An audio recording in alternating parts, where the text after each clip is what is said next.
No dámy a páni, komiksový týždeň stále trvá, ešte neskončil a máme tu druhé žrebovanie. A zapojilo sa viacej ľudí, čo je fajn. A uvidíme, no dnes budeme žrebovať dvoch ľudí, včera sme žrebovali troch, dnes budeme žrebovať dvoch.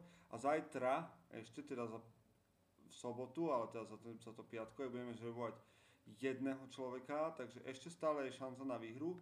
Dnes budeme žrebovať dvoch ľudí. Nie, jak sa tu zapojilo, pozrite. Je tu viac, je tam asi 5. No tak dnes je piatok, snáď sa tu objaví ešte viac ľudí. Vidíte, že komiksový týždeň nás vyčerpáva, nestíham sa holiť, česať, nič.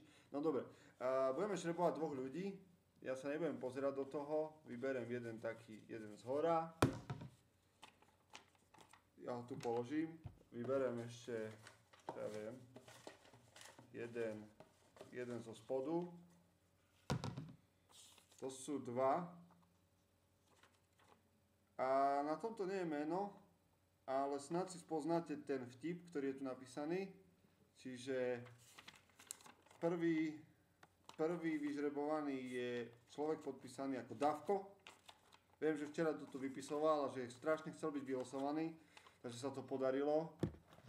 A StarCraft od Brlohu.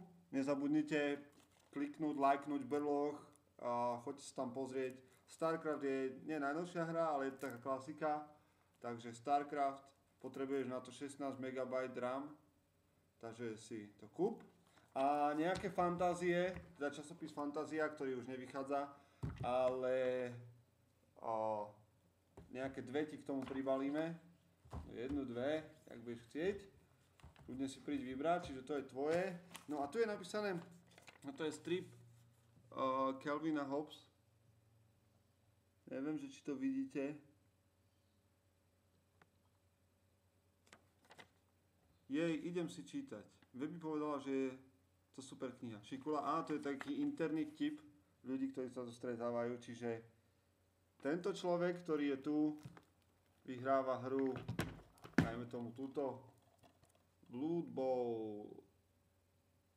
Tak, a nejaké fantázie k tomu, alebo nejaký taký menší komiks podľa toho, ako si vyberie. Nech sa páči.